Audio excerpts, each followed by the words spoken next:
ஒரு ஊரில் நல்லவன் ஒருவன் இருந்தான். எப்பொழுதும் அவனால் இயன்றவரை மற்றவர்களுக்கு உதவி செய்வது அவனின் தன்மை. உதவி செய்து அதில் மகிழ்வான். ஒரு நாள் சுற்றுலா சென்றபோது அவன் ஒருவன் மட்டுமே சென்ற சிறு படகு கவிழ்ந்து விட்டது. கடல் நீரினால் அடித்துச் செல்லப்பட்ட அவன் யாருமே இல்லாத ஒரு தீவில் கரை ஒதுங்கினான்.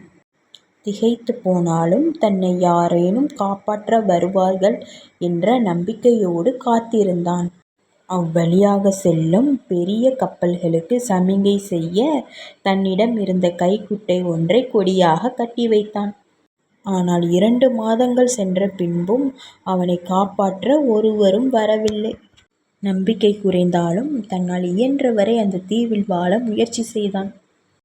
அங்கே இருக்கும் வன விலங்குகளிடமிருந்து தன்னை காப்பாற்றிக் கொள்ள சிறு குடிசை ஒன்றை கட்டினான்.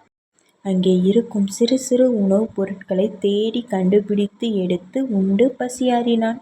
ஒரு நாள் வழக்கம் போல் உணவு தேடிவிட்டு திரும்பிய போது அவன் மிகவும் கஷ்டப்பட்டு கட்டியிருந்த அந்த குடிசை மொத்தமாக எரிந்து சாம்பலாகிக் கொண்டிருப்பதைக் கண்டு திகைத்து போனான்.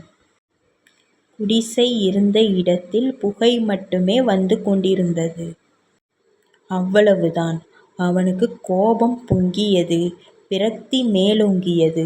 கோபத்துடன் பயங்கரமாக கத்தினான்.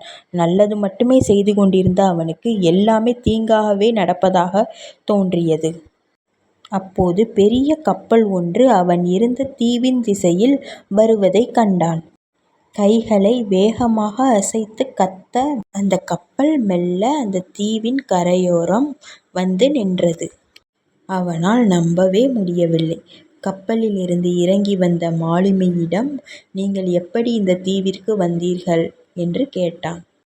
என்னுடைய கப்பலின் தலைவன் எங்கிருந்தோ புகை வருவதை பார்த்து என்னவென்று தன்னுடைய தொலைநோக்கியில் பார்த்தபோது நீங்கள் நட்டிருந்த உதவி கேட்கும் கொடி கண்ணில் பட்டது.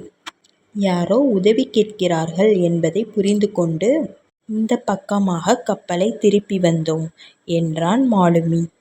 நாம் சவால்களையும் பிரச்சனைகளையும் எத்தனையோ நம் வாழ்வில் எதிர்கொள்ள வேண்டியதிருக்கலாம். சில சமயம் வாழ்வில் நம் மோசமான நேரத்தில் கூட இருக்கலாம்.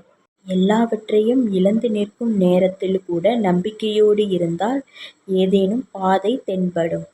இரவு நீண்டாலும் விடியல் தோன்றத்தான் செய்யும். நம்பிக்கைதான் வாழ்க்கை. உங்களுக்கு இந்த ஸ்டோரி பிடிச்சிருந்துச்சுன்னா லைக் பண்ணுங்கள். இன்னும் நிறைய ஸ்டோரிஸ் தெரிஞ்சுக்கிற நம்ம சேனலை சப்ஸ்கிரைப் பண்ணுங்கள். தேங்க்யூ. நீங்களும் உங்கள் வாழ்க்கையில் நம்பிக்கையோடு இருங்க. நல்லதே நடக்கும். தேங்க்யூ.